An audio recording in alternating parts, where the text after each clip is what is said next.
Welcome to the second episode. This is the Placetolive Podcast. My name is Raoul. Today I'll be doing a quick little session just on my own because I wanted to make one and stay active on this channel for y'all to have content to relate to. This one's going to be a more interesting one, more entertainment. In the future I will share lots of visions on the world and sharing some project that I'm working on that I mentioned in my earlier podcast, my first one. There will be new reaction videos on this channel soon as well. The whole Beast Coast movement, wrapping that spiritual oneness, escaping the matrix of the mind, opening the mind. That's what it's all about, while having fun, while sharing my passion with the music, because I love that music. But today will be just an entertaining one, an interesting one.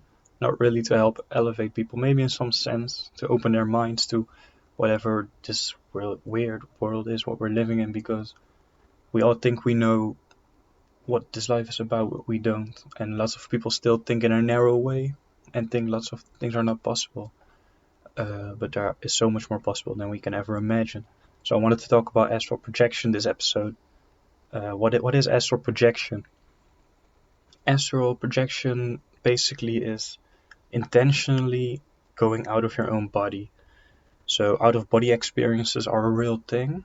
People will have out-of-body experiences in stressful situations, or when they have near-death experiences, they will have an out-of-body experience too, looking at themselves from a different point of view. And so astral projection is about intentionally making this happen. So what happens with the stressful situations where people don't want to go out of body, but it happens to them. So what you would think is like that maybe the mind makes this up, but there is evidence, and I saw this in a Netflix series as well. There is evidence of people. There was one particular woman who knew what kind of tools her doctor was using on her. She was undergoing a surgery, and after the surgery she was unconscious. So the doctors knew she was unconscious, but after the surgery she could describe the tools that the doctor was using. And so she claimed she was out of body, and that's how she could see it. And the doctors didn't know how this could work otherwise than that, because she couldn't have known what kind of tools they used because she was unconscious. So apparently it's possible to look at the world right now out of this body.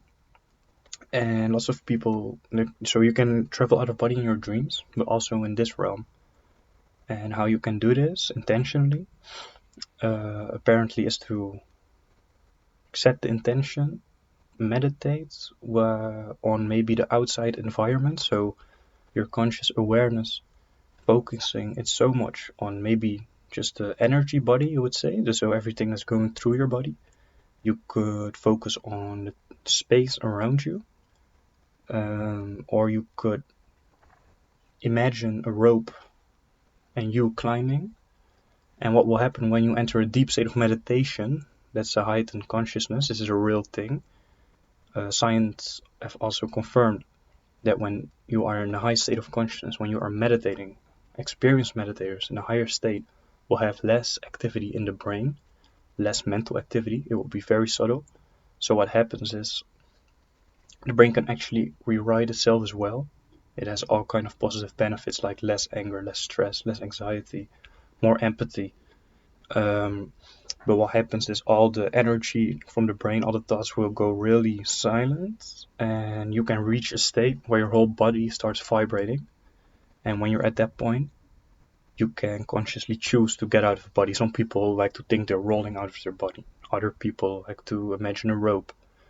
Other people just fully surrender, because it's all about surrender. I've tried this a couple of times, and it didn't fully work, because what happened to me was, so you gotta surrender, right?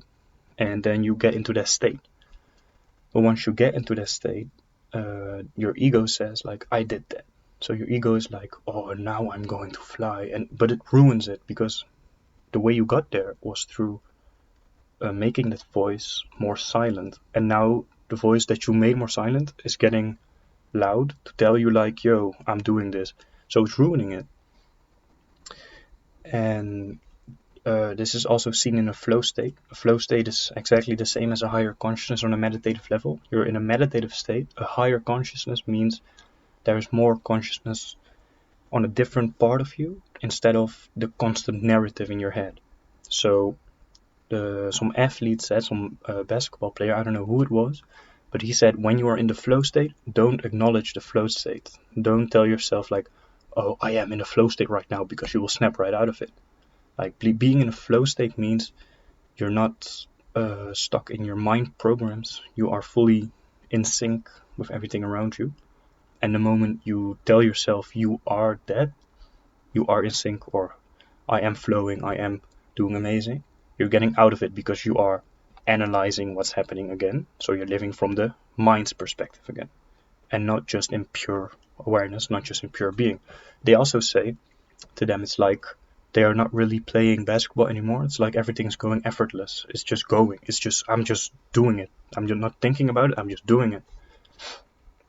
So that's also the stage you want to get at if you want to astral project. Because from the pure surrender to everything, and maybe mixed with a good intention, you will then be able to get out of your body and fly. You can actually fly astral planes like this. People claim you can actually see the world right now how it is. There's also been this remote viewing. I'm rambling a lot, but this is just a cool subject. There's also been a remote viewing experiment by the CIA where they were investigating psychics, and the psychics could see certain places in the world by just closing their eyes and traveling to that place. And apparently this had something around 60% of a success rate, and they told us like they're not doing this anymore, but who knows, maybe they really stopped, maybe they still try it. But some people were actually able to locate certain things in the world, like in Singapore, for example, was one. In Singapore, someone located something very accurately by just closing their eyes while being in the USA. And they actually wanted to weaponize this, I think. That's why they investigated it. I think the Russians also did something like this, and that's why the Americans didn't want to fall behind. So when the CIA is taking this seriously, there are still a lot of people who are close-minded to it, like, yo, this is just fairy tales, but it really isn't. And maybe it's not accurate, but the fact that we can actually intentionally get out of our body, that means we got so much powers in us that we don't know, right? Because that sounds like something out of a fucking cartoon. But yeah, and also one thing neuroscientists discovered a default mode network. So that means when you are, so just like I was talking about the higher consciousness, when you are reaching higher consciousness, your mental activity will be less active. They found a default mode network, so that means when you are not consciously doing anything, your mind is just talking. Your mind is just being busy, and these thought patterns are just running in you when you are not doing something. So that's that network that you want to drain this energy from. You are the awareness behind it, but when you are stuck in it, it's like you are thinking the thoughts, and that's your reality. But you cannot forcefully stop yourself thinking. If I tell you right now, stop thinking, just try it, stop thinking, you probably can't, or you think you can, but after some time, thoughts will come. You cannot forcefully stop yourself from thinking. The only thing you can do is pull the plug out of the program that's running in you, because you are, and how you do that is just stay conscious. Don't interfere with your thoughts. Just look at them like it's a movie. That's when they will start to lose their reality, because unconsciously you are feeding them electricity. That's why I said unplug it, unplug the programs. Unconsciously you are feeding the default mode network in you, and you can unplug it by just being the observer. And this is essentially what meditation is. That's why life is one big meditation. When you are listening to someone, right now, while you are listening to me, your own thoughts and beliefs are being challenged, probably. So when you are listening in particularly just to people, you will see that you miss things they say because you are analyzing what they are saying, or you are not, you do not agree with what they are saying, so you're analyzing it and you're not really listening no more. this is also a challenge for you to overcome.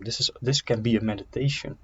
If you are able to stay just at what the person is saying without analyzing or judging it, that means that default mode network always has something to say about the world. It's losing its power because you are not giving it power no more. If you are not interested in it no more and stop feeling it, that's when you will stop. That's what the Buddha tried to teach us. But yeah, I'm rambling. This has been a pleasure. I love to do this. It's like therapy for me because these things go in my head as my default mode network, you know. So yeah, man, I hope y'all enjoyed this. I will be uploading reaction videos soon. Follow me on the gram and y'all see it on the screen, and I'll see y'all at the next one.